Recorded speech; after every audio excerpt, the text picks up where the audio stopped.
Assalamualaikum warahmatullahi wabarakatuh.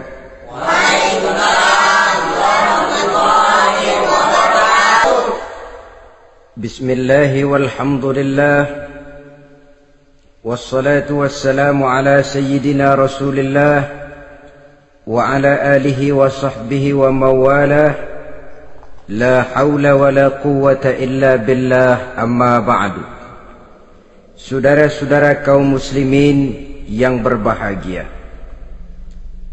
di dalam kehidupan ini kita senantiasa mengambil iktibar, contoh dan teladan dari orang-orang sebelum kita.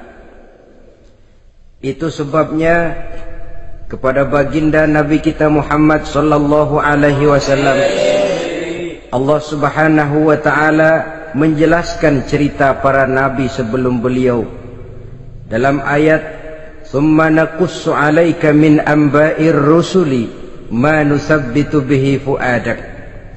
Demikianlah kami ceritakan kepadamu wahai Muhammad sebagian dari kisah para rasul-rasul sebelum kamu, yang dengan itu akan memperkuat hatimu, meneguhkan keyakinanmu dan memantapkan pendirianmu. Inilah manfaatnya belajar dari sejarah. Jadi jangankan kita, baginda Nabi sendiri pun oleh Allah Subhanahu wa taala diceritakan sejarah para nabi sebelum beliau yang dimusuhi oleh umatnya, yang dicaci maki oleh kaumnya, yang terusir dari kampung halamannya, bahkan sampai ada yang terbunuh oleh umatnya. Itu seluruhnya merupakan iktibar manusabbitu bihi fu'adak, untuk memantapkan langkahmu, meneguhkan keyakinanmu dan menguatkan pendirianmu menghadapi perjuangan ini. Sehubungan dengan itu, pada pertemuan kali ini Al-Fakir ingin menyampaikan satu cuplikan kecil dari kehidupan seorang sahabat utama baginda Nabi, yaitu Sayyidina Umar ibn al-Khattab radhiyallahu anhu. Beliau adalah Umar bin Khattab bin Nufail bin Abdul Uzza dari suku Quraisy, golongan Bani Adi. Perawakannya tinggi, kekar dan gagah, melambangkan sifatnya yang pemberani, tegas, dan tidak pernah kenal takut kepada siapapun. Sebelum mendapat hidayah, Umar bin Khattab termasuk orang yang berdiri di barisan orang-orang yang memusuhi umat Islam.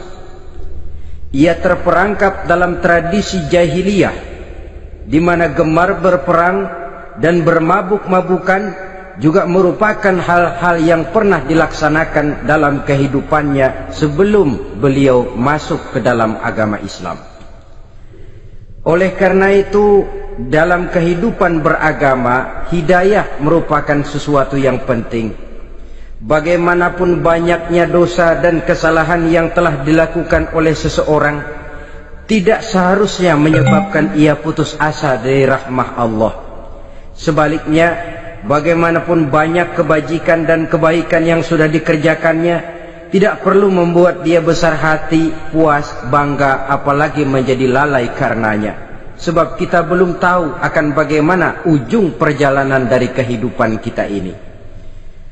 Saudara-saudara, kisahnya pun masuk Islam merupakan peristiwa yang menarik. Pada satu hari, dengan pedang terhunus, Umar bin Khattab menuju Darul Arqam, tempat di mana baginda Nabi biasa berkumpul dengan para sahabat. Melihat mukanya yang beringas, matanya yang nanar, orang sudah menyangka dan mengerti ini tentu akan terjadi pembunuhan. Dalam perjalanan menuju Darul Arqam, Umar bertemu dengan Nuaim bin Abdullah. Nuaim bertanya, "Ya Umar, mau kemana ente?" "Mau membunuh itu, si murtad itu," kata. "Si murtad yang mana?"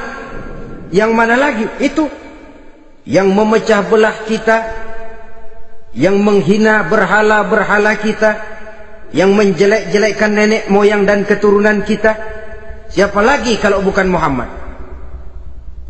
Kata Nuaim Umar, nggak salah, tidak salah lagi. Salah Umar.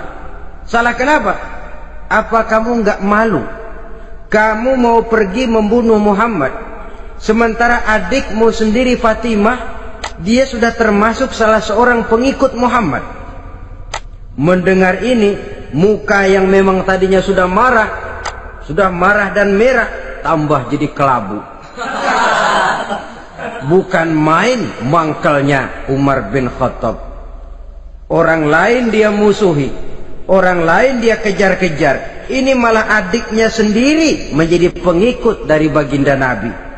Tidak jadi menuju Darul Arqam, dia berangkat ke rumah adiknya Fatimah.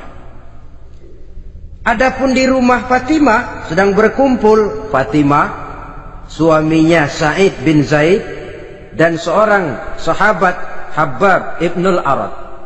Mereka sedang membaca Quran. Waktu itu Quran belum lagi dijilid macam sekarang, jadi masih merupakan suhuf atau lembaran-lembaran tercecer saja. Ketuk pintu, ya tentu tidak assalamualaikum karena dia belum Islam. Tok tok tok. Siapa di luar? Umar. Mendengar suaranya saja, ini sahabat yang namanya Habbab ibnul Arad sudah lari ke belakang pintu. Sambil komat kamit baca doa mohon diselamatkan oleh Allah. Adapun Fatimah yang sedang memegang suhuf, lembaran tulisan Quran itu, menyembunyikan suhuf itu di belakang bajunya.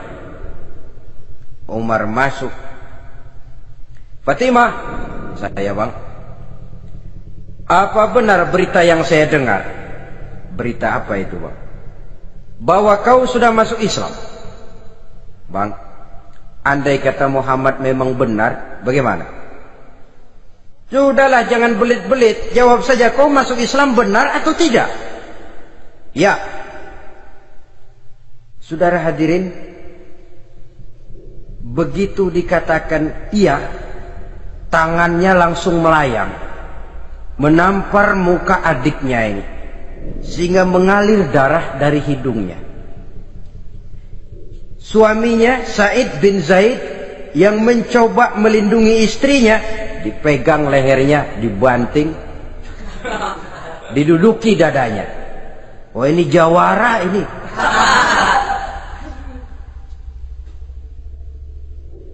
Namun pada saat sedemikian, suara kebenaran terpantul dari mulut Fatimah, adik dari Umar bin Khattab ini.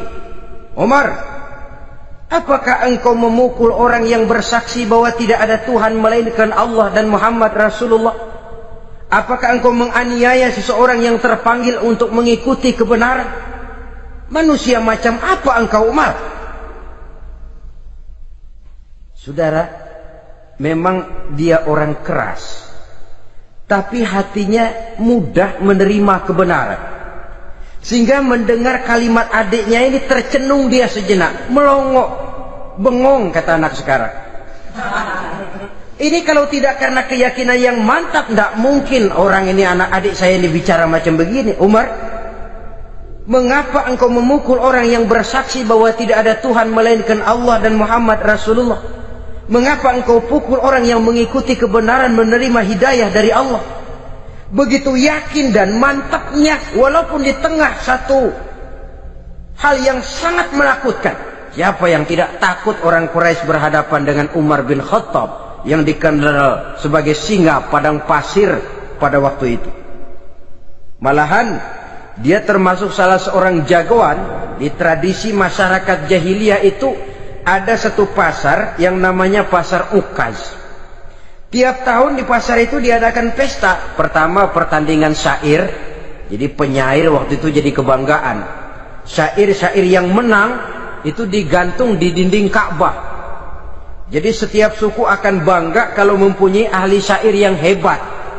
Nah, lalu diadakan juga lah perlombaan balap kuda, memanah, termasuk gulat. Lah Umar ini tiap kali pertarungan mesti menang. Belum pernah ada yang berhasil mengalahkan dia. Jawara. Saudara-saudara, mendengar adiknya begitu mantap hatinya, apalagi ketika adiknya berkata begitu, suhuf, lembaran yang disembunyikan di belakang bajunya tersembul. Apa yang kau sembunyikan di balik bajumu itu? Suhuf. Apa suhuf itu? Lembaran Al-Quran. Coba saya lihat. Enggak boleh. Kenapa? Kamu kotor. Orang kotor tidak boleh megang Quran. Saya mau lihat. Enggak boleh. Kalau kamu mau lihat, mandi dulu. Diturutinya permintaan adiknya itu. Lalu diambilnya suhuf tadi. Dia baca. Kebetulan ayat yang dibacanya ayat pertama dari surah Toha yang berlanjut dengan ayat 14 pada surah yang sama. Dia baca, Bismillahirrahmanirrahim. Toha ma anzalna ilaikal qur'ana litashqa illa tazkiratan liman yakhsha. Toha, tidaklah aku turunkan Al-Quran ini untuk bikin sukar manusia, melainkan merupakan pengingat bagi orang-orang yang takut kepada Allah. Lalu pada ayat ke-14, Innani anallahu la ilaha illa ana fa'budni. Sesungguhnya akulah Allah, tidak ada Tuhan melainkan aku, maka hendaknya hanya kepadakulah kamu menyembah. Wa aqimis salata li dzikri, dirikanlah salat untuk mengingat aku. Inna sa'ata atiyatun akadu ukhfiha litujza kullu nafsin ma tas'a. Sesungguhnya kiamat itu pasti akan datang, yang sengaja waktunya kami tidak beritahukan kepada kamu semua, untuk kami balas segala setiap orang tentang apa saja yang telah mereka lakukan dalam kehidupan di dunia ini. Setelah membaca ayat ini, gemetar tangannya. Ini sih nggak main-main ini. Ini belum pernah saya baca ajaran semacam ini. Tidak patut orang yang mempunyai kitab suci semacam ini dimusuhi. Ini sesuatu yang benar. Tergetar jiwanya. Hei Fatimah, Muhammad di mana Muhammad? Saya tidak akan memberitahu kepada kamu. Di mana? Saya tidak akan memberitahu. Lebih baik kau bunuh saya kalau memang maksudmu mau mencelakakan Muhammad. Sama sekali saya tidak akan mencelakakan dia, Fatimah. Kasih tahu saja, di mana dia? Darul Arqam. Bergegas dia menuju Darul Arqam. Di dalam Nabi memang sedang kumpul dengan para sahabat. Termasuk ada Sayyidina Hamzah yang juga terkenal jawara juga. Ketuk pintu. Ketuk pintu. Siapa di luar? Umar. Di dalam ini geger sebagian sahabat. Umar datang ini pasti bencana. Umar datang, wah, kalau istilah kampung, kerok dan urusan.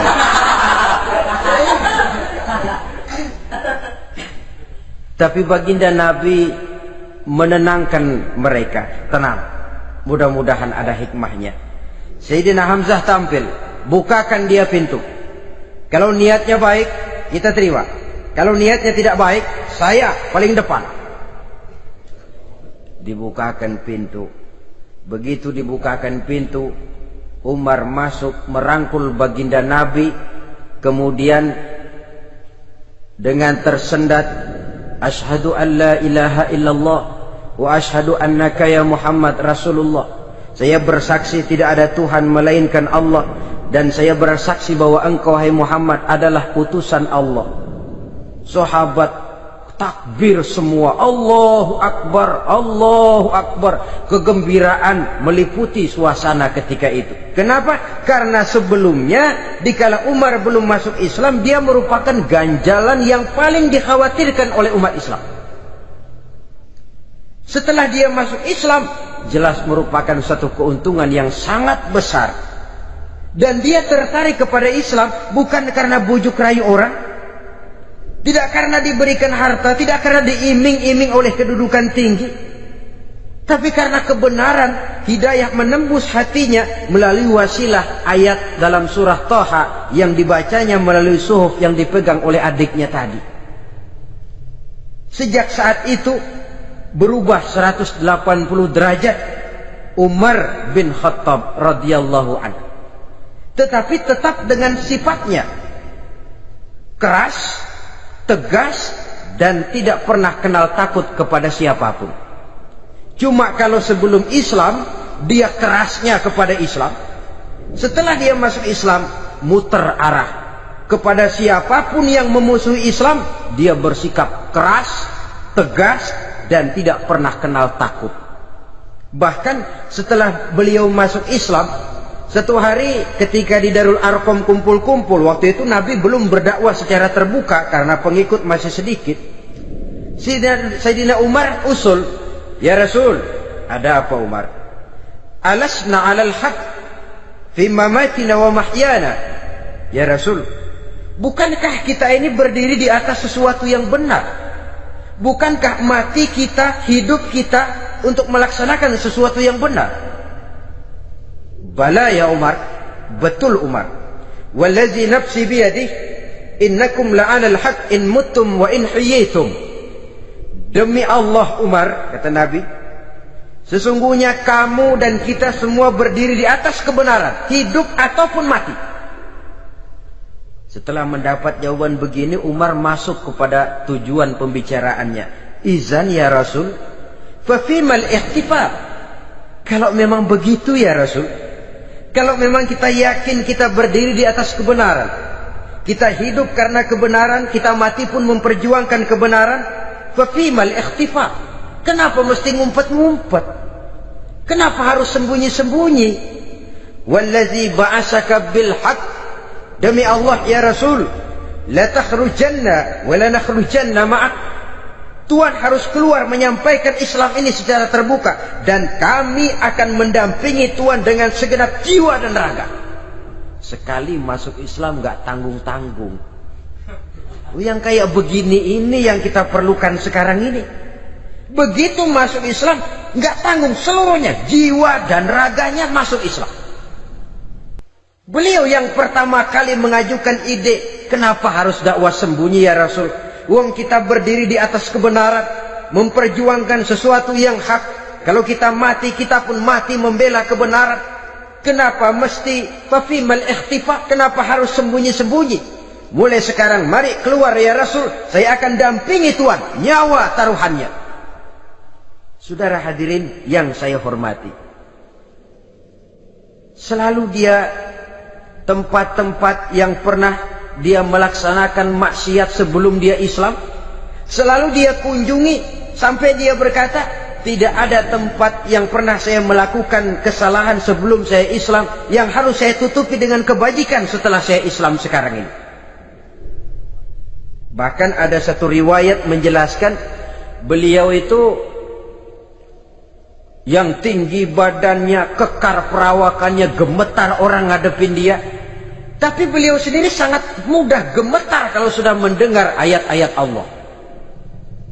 Sehingga ada satu riwayat menjelaskan Sayyidina Umar itu setelah masuk Islam, kalau sholat kadang-kadang bila menoleh ke kanan beliau senyum, bila menoleh ke kiri beliau menangis berurai air mata. Ada orang bertanya, ya Umar, kenapa menengok ke kanan kau senyum, ke kiri kau menangis? Itulah kalau saya ingat jahilnya saya sebelum Islam. Adapun bila saya menoleh ke arah sebelah kanan saya tersenyum, teringat betapa dulu saya membuat berhala dari korma. Saya tumpuk-tumpuk, saya susun begitu.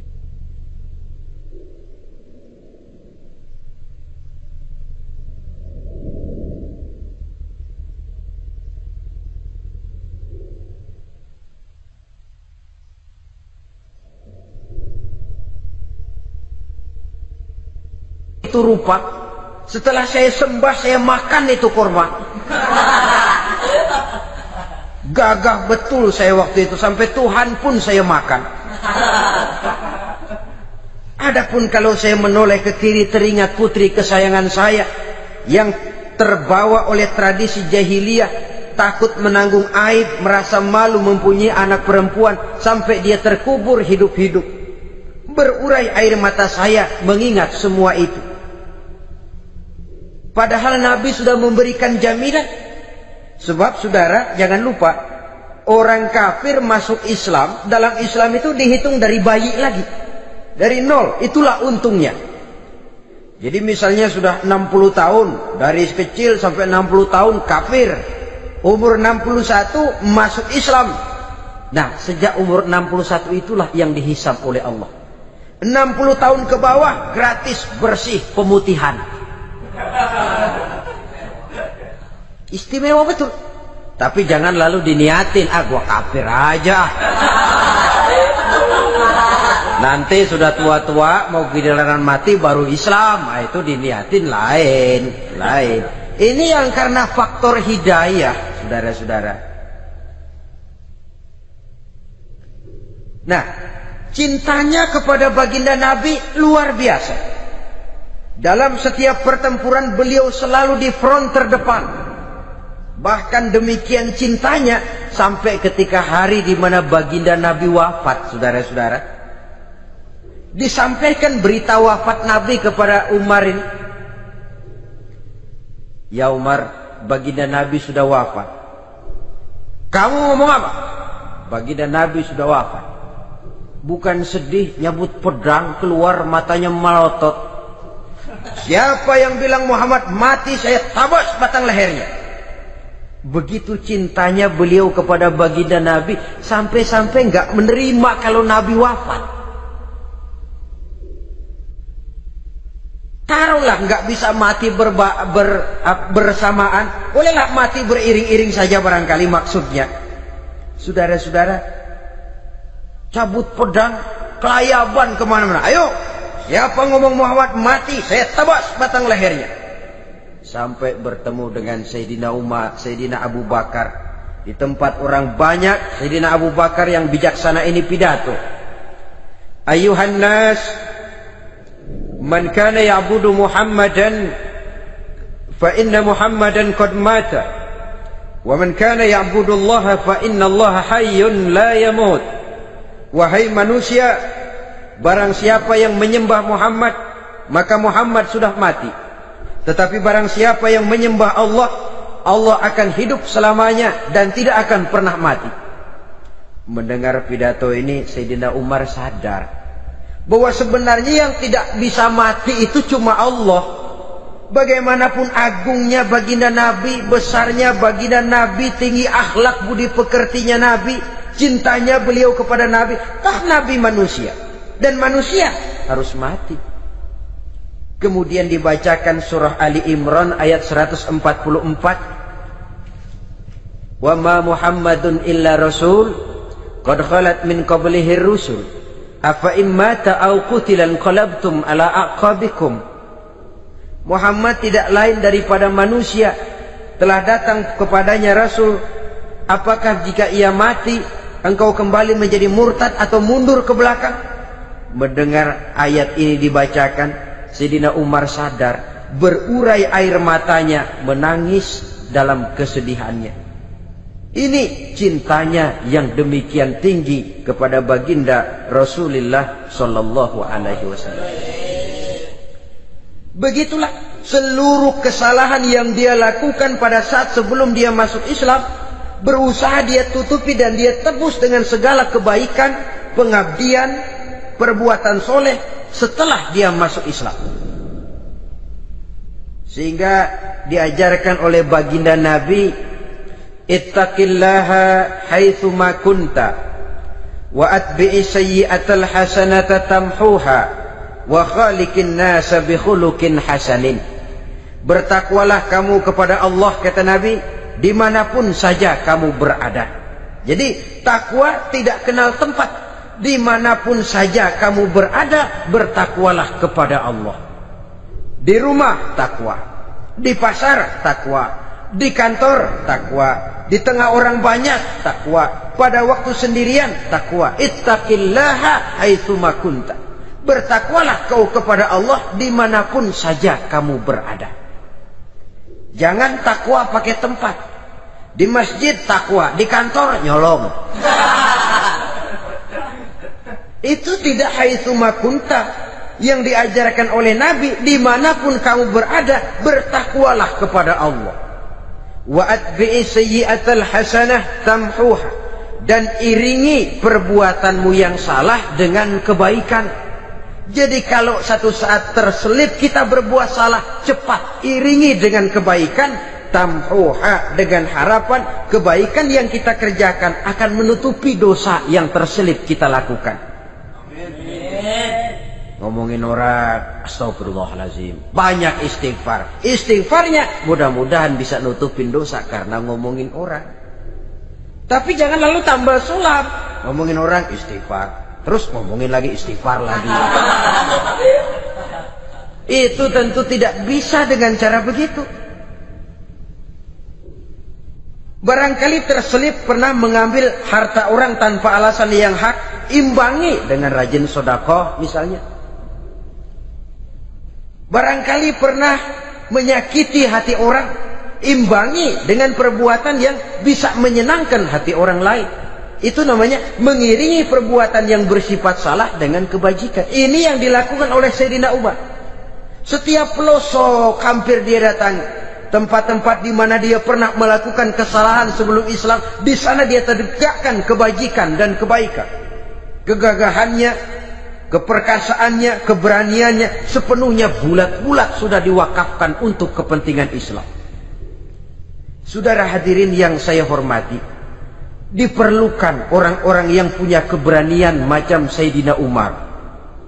Berani karena panggilan hidayah, bukan berani babi. Babi berani juga babi, cuman nyeruduk. Artinya berani yang tanpa pertimbangan. Berani yang tanpa pertimbangan pada akhirnya akan menyulitkan kita sendiri.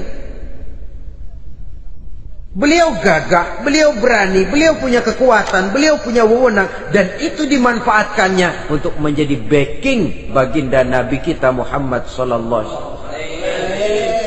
La takhrujanna wa la nakhrujanna ma'ak ya Rasul. Rasul, keluar, sampaikan dakwah secara terbuka. Saya akan mendampingi Tuhan. Jika ada yang ganggu Tuhan, saya paling depan. Backing yang mendampingi Rasul untuk menyampaikan risalah Islamiyah ini. Saudara hadirin yang saya hormati, wa khaliqin nasa bi khuluqin hasanin, kata Nabi. Dan pergaulilah manusia dengan akhlak yang baik, karena dengan ini kau bisa mengambil hati orang. Dalam hadis lain katakan, innakum la tas'una an-nasa bi amwalikum walakin yas'uhum minkum bastul wajhi wa husnul khuluq. Kamu tidak akan bisa menyenangkan orang banyak dengan hartamu, tapi kamu bisa ambil hati mereka dengan budi pekerti yang luhur dan muka yang manis. Dengan harta belum tentu kita bisa menyenangkan semua orang, tapi budi pekerti yang luhur, muka yang manis, itu yang akan bisa membuat kau menyenangkan orang banyak.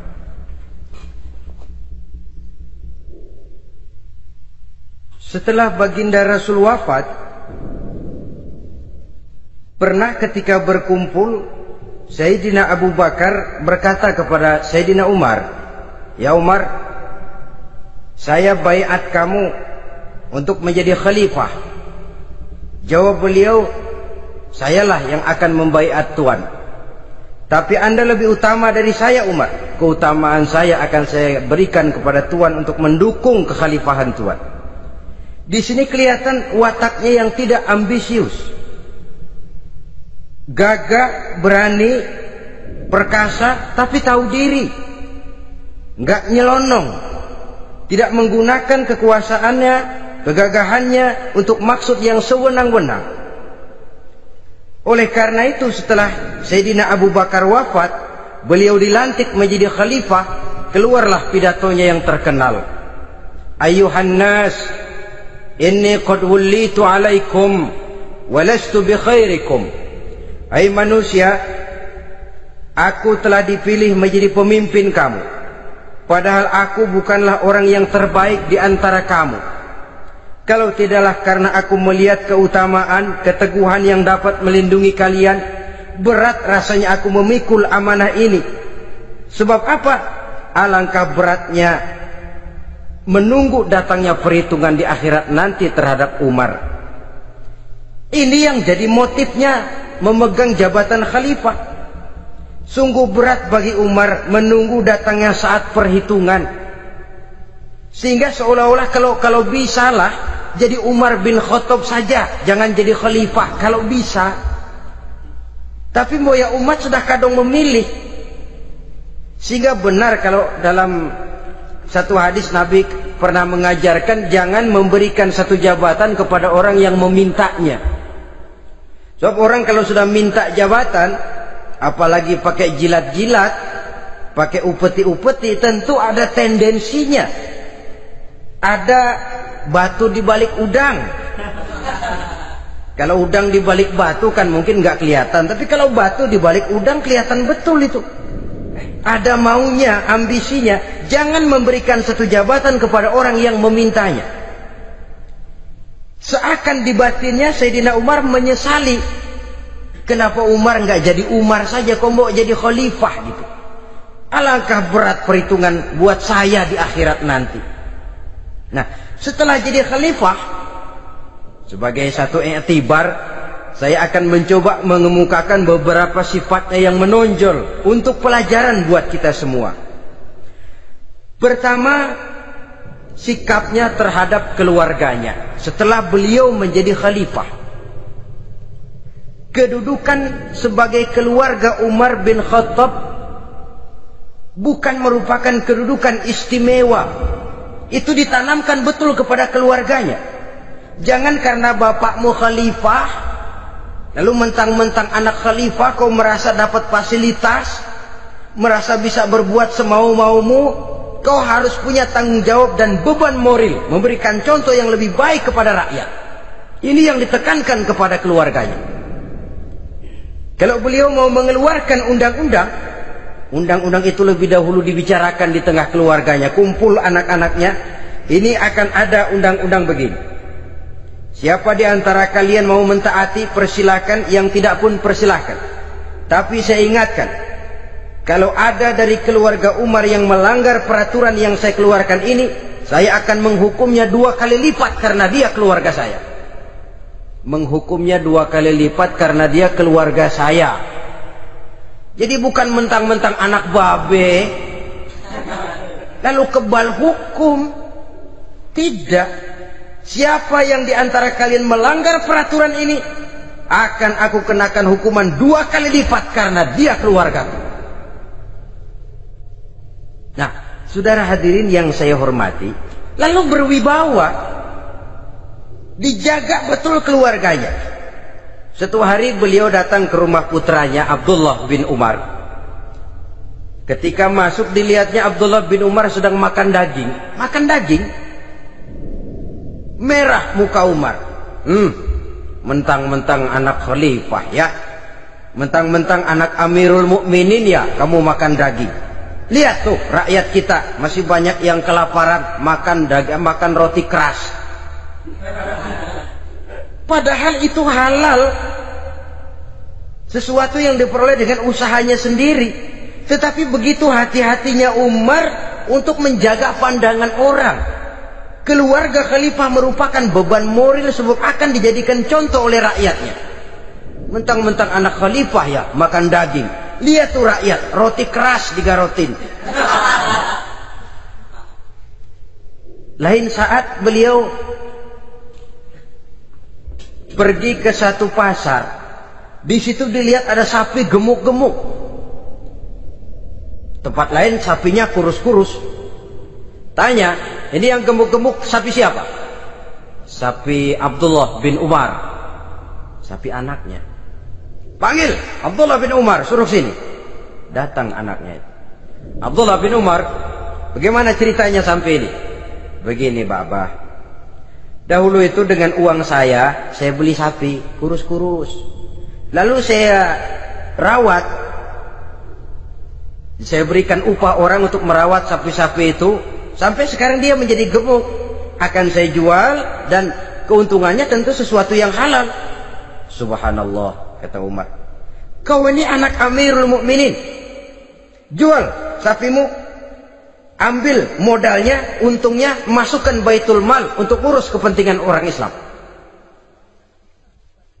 Dia nggak mau anaknya terlibat bisnis, ndompleng kekuasaan ayahnya. Karena mentang-mentang anak khalifah lalu segala macam bisnis lancar. Orang takut karena apa? Anak babe. Ada lagi. Pada waktu pembagian harta ghanimah, putri beliau yang namanya Hafsah, ini adalah istri baginda Nabi, meminta bagian. Kaum kerabat ayah, ini kerabat khalifah, kitalah dulu kerabat. Kalau kau kerabatku, maka jatahmu nanti dari ayahmu. Harta ini masih lebih banyak dibutuhkan oleh orang-orang Islam. Nanti belakangan kalau ada sisanya. Belakangan kalau ada sisanya. La haula wala quwata illa billah.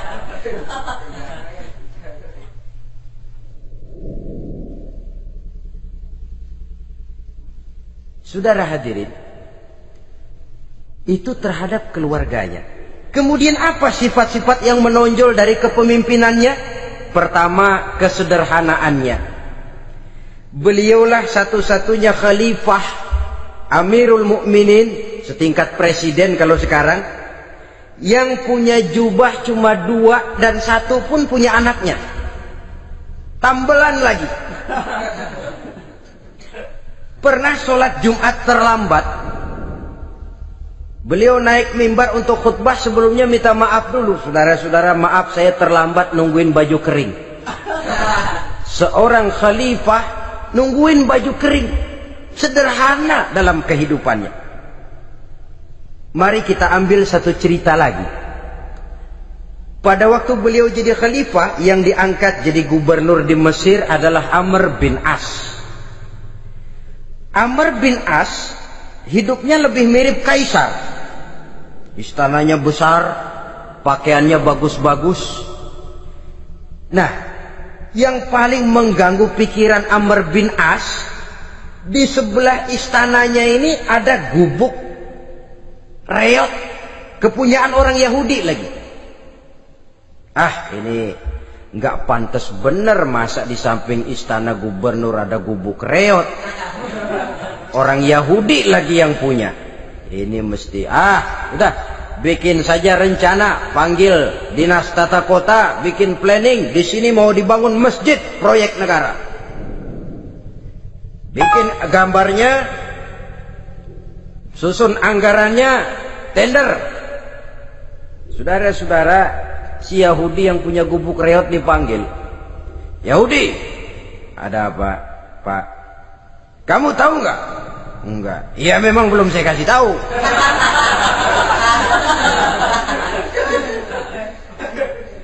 Ada apa, Pak?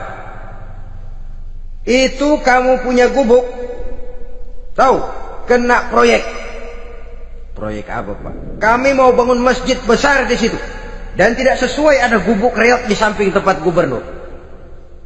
Jadi maksud Bapak, gubukmu, tanah-tanahnya mau saya bebaskan. Saya beli. Enggak mau, Pak. Saya enggak mau jual. Saya bayar 2 kali lipat. Enggak mau. 3 kali lipat. 6 kali lipat juga enggak mau, Pak. Saya dari muda peres keringat banting tulang cuma segitu-gitunya, Pak, tempat saya tinggal. Gubuk reot sama tanahnya sedikit. Makmur saya, Pak, cuma rumah sama sumur.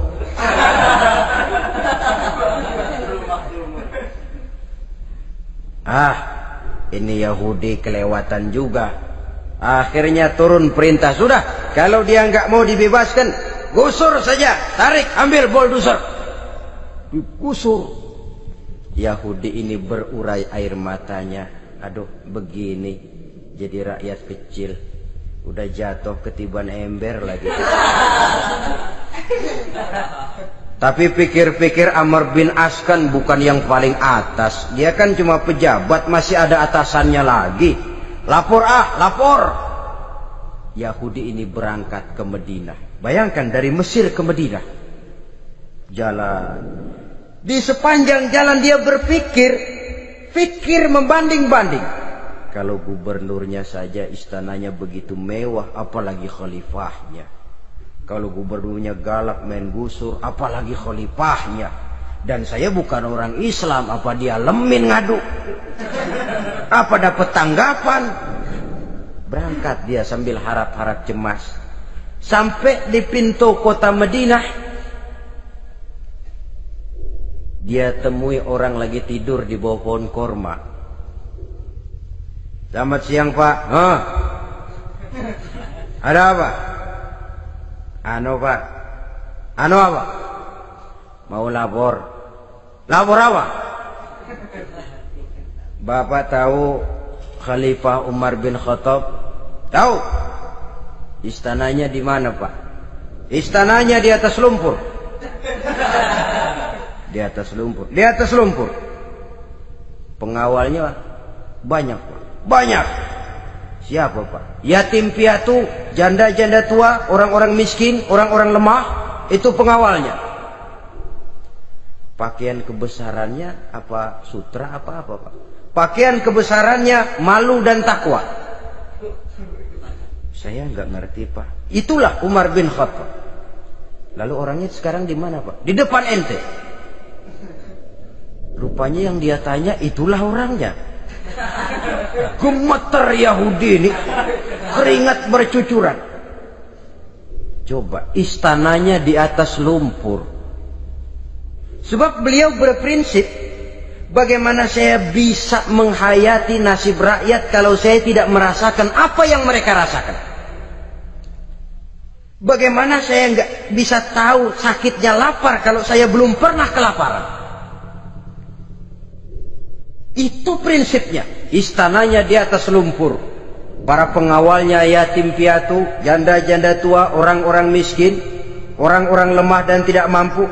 Dan pakaian kebesarannya malu dan takwa. Kamu dari mana? Dari Mesir Pak. Ada apa? Mau laporan gubernur Bapak di Mesir yang namanya Amr bin As. Kenapa? Main gusur aja Pak. Ceritanya? Iya, dia mau bangun masjid. Kebetulan di areal itu saya punya tanah sama gubuk segitu-gitunya. Saya nggak mau dibeli, digusur Pak. Saya mau mencari keadilan. Begini. Kamu lihat tempat sampah itu? Lihat. Di situ banyak tulang. Coba kamu ambil kemari satu. Tulang unta, bawa sini. Bingung Yahudi. Pak, saya kemari mau cari keadilan. Kalau tulang mah di Mesir juga banyak Pak. Sudahlah, pokoknya kau ambil saja tulang itu. Dicoker-coker dapat dikasih. Tulang itu digaris lurus oleh Sayyidina Umar dengan ujung pedang. Red. Nah, nih, kau bawa kepada Amr bin As.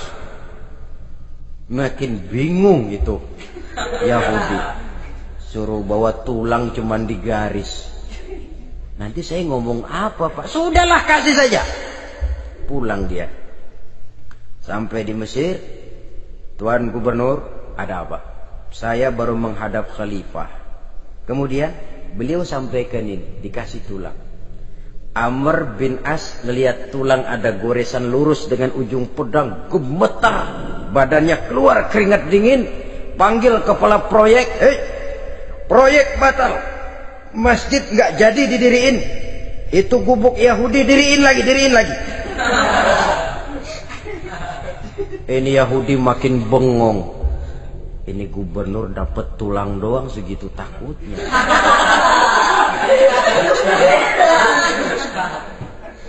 Ada apa sebenarnya Tuan Gubernur? Kamu tahu? Ini nasihat pahit buat saya dari Amirul Mukminin Umar bin Khattab. Seolah-olah beliau bilang, "Hai Amr bin As, jangan mentang-mentang sedang berkuasa ya. Pada suatu saat kau akan jadi tulang-tulang kayak begini. Maka mumpung kamu masih hidup dan berkuasa, berlaku lurus dan adillah kamu seperti lurusnya garis di atas tulang ini. Red. Lurus, adil, jangan bengkok. Sebab kalau kamu bengkok, nanti aku yang luruskan pakai pedangku. Siapa yang nggak ngeper digituin? Sampai akhirnya apa? Kata si Yahudi, Pak, kalau begitu Islam adil ya. Adil. Kalau gitu biarin dah, Pak, tanah saya. Mau kamu jual? Bukan saya jual, Pak, saya kasih aja dah. Campur gubuk-gubuknya, ambil aja dah.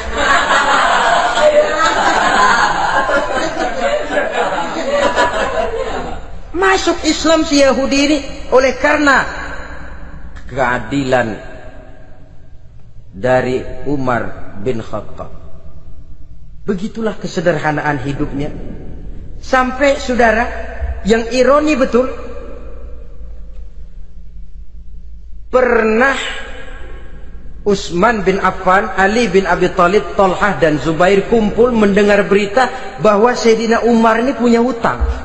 Bayangkan, seorang khalifah untuk melangsungkan hidupnya sampai punya hutang. Padahal Baitul Mal di bawah kekuasaannya. Berunding Utsman, Ali, Thalhah, Zubair. Kalau kita langsung ngomong sama Umar nggak enak dong, dia nggak bakalan terima. Lewat putrinya aja, Hafsah. Baik. Hafsah ngomong sama Umar, Abah, kenapa? Bagaimana kalau honor Abah ditambah, ditingkatkan supaya hutang bisa ketutup?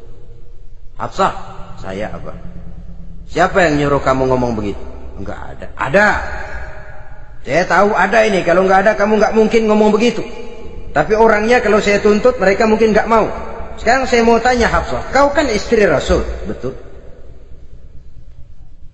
Nah, saya mau tanya, suamimu makanannya apa? Daging? Bukan. Roti. Tempat tidurnya kasur empuk? Bukan. Kain kasar yang kalau musim panas kami bentangkan, kalau musim dingin separuh buat tidur, separuh buat selimut. Pakaian yang dibelikan untukmu berapa banyaknya? Cuma 2. Nah, itu guru saya, orang yang paling saya cintai, dan itu yang saya ikuti. Bahkan setelah beliau wafat, Sayyidina Umar ini hutangnya ditanggungkan kepada anaknya Abdullah bin Umar, dan itu pun dilunasi dengan menjual rumahnya, sehingga rumahnya itu disebut Darul Qadha, rumah bayar hutang. Begitu kesederhanaannya. Jadi nggak pakai aji mumpung jadi khalifah lalu kayak ikan gurita, tangan yang mana aja megang.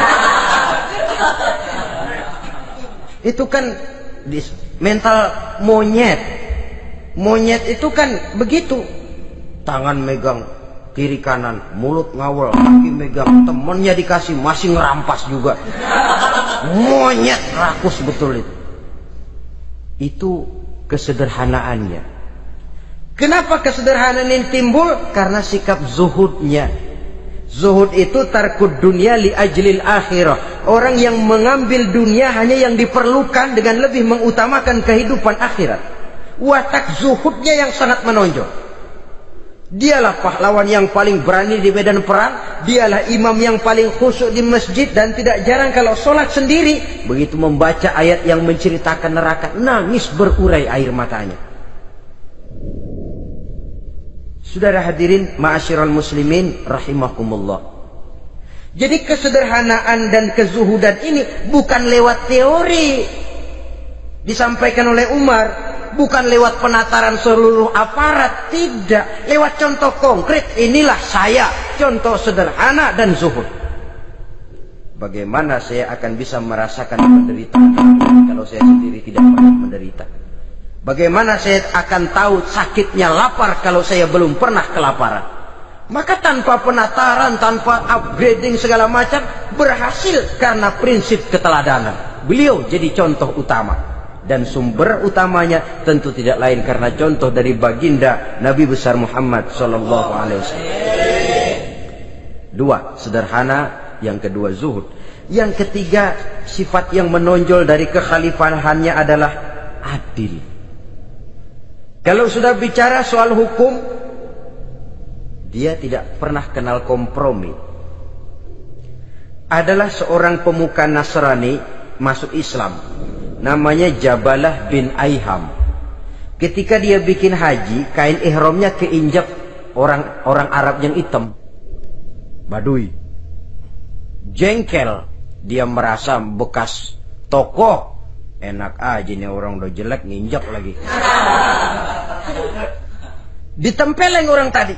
Orang ini lapor kepada Umar. Panggil Jabalah bin Aiham. Panggil. Kau ditampar? Betul Khalifah. Tampar dia. Tampar lagi. Dipukul orang itu di depan Sayyidina Umar. Jadi tidak karena kau ini bekas kepala suku, kau ini bekas orang terhormat, lalu ada kebijaksanaan yang tidak bijaksana. Kebijaksanaan yang akhirnya jadi tidak bijaksana. Dan itu memang sudah dimulai dengan memblokir keluarganya. Tidak satu keluarganya pun yang boleh mempunyai perasaan bahwa menjadi keluarga khalifah merupakan fasilitas dan keuntungan. Kau jangan makan di atas punggungku. Kau jangan menikmati fasilitas di atas keringatku.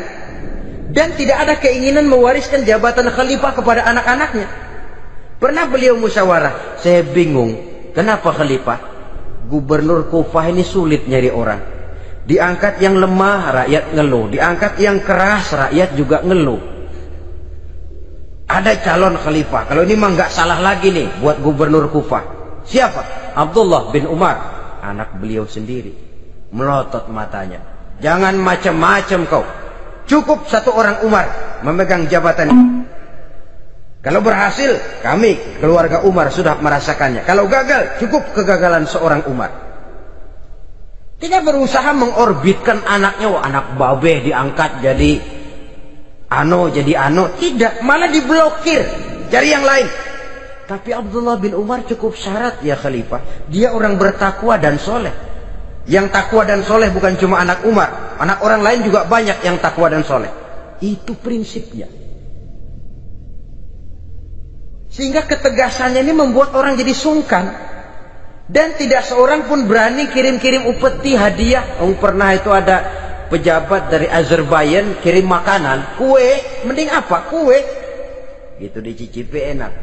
Enak juga ya kue ini. Enak khalifah. Ini di sana apa makan rakyat biasa? Bukan, ini makanan orang-orang fit. Nah, dibungkus lagi itu kue. Dibungkus. Ontamu mana? Di luar. Ambil, bawa pulang, serahkan lagi kepada gubernur di sana, kasih tahu salam dari Umar bin Khattab. Kenyangkan dulu rakyat dengan makanan seperti ini. Kita belakangan. Jadi kalau rakyat lapar, saya orang pertama yang akan merasakan kelaparan. Tapi kalau rakyat makmur, biarlah saya menjadi orang terakhir yang kenyang. Kan bagus prinsip itu. Jikalau rakyat kelaparan, saya akan jadi orang pertama yang merasakan lapar. Tapi kalau rakyat makmur, biar saya jadi orang terakhir yang kenyang. Jangan dibalik. Pada saat rakyat kelaparan, dia kekenyangan. Dan selanjutnya, sikap keadilannya ini, saudara-saudara, menyebabkan hukum lalu jadi berwibawa. Pernah beliau jalan-jalan di lorong kota Madinah, di tempat yang namanya Harah bersama Aslam.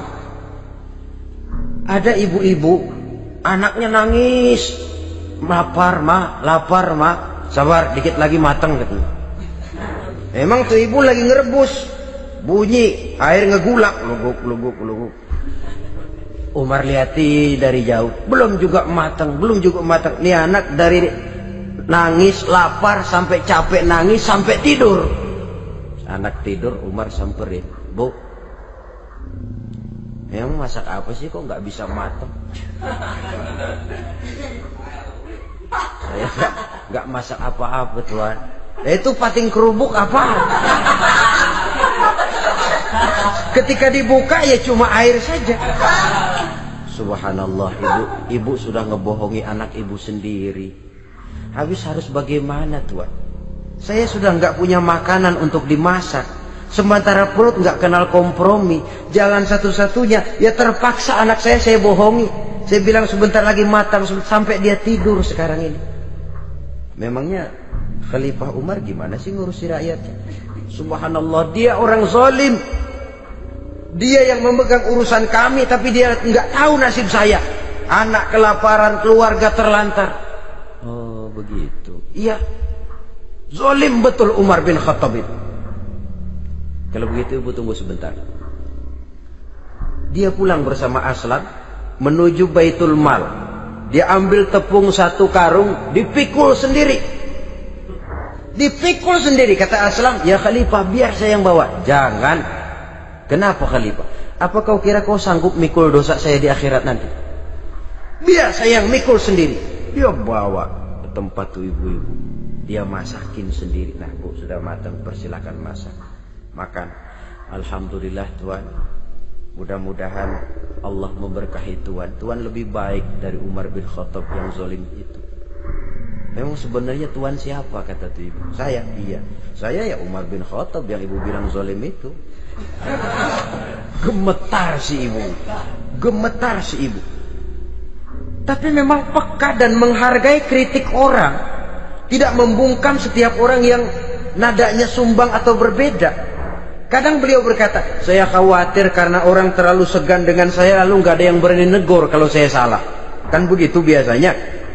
Karena sudah terlalu segan, lalu semuanya orang mau diaminin saja. Asal dibilang nggak benar, marah, jengkel. Lalu disingkirin, maunya diiyain, inggih kula nuwun. Oke bos. Beliau bilang, saya khawatir kalau tidak ada orang yang mau menegur kesalahan saya jika saya terlanjur nanti. Tahu-tahu muncul orang, demi Allah saya akan menegur Tuhan dengan pedang saya ini.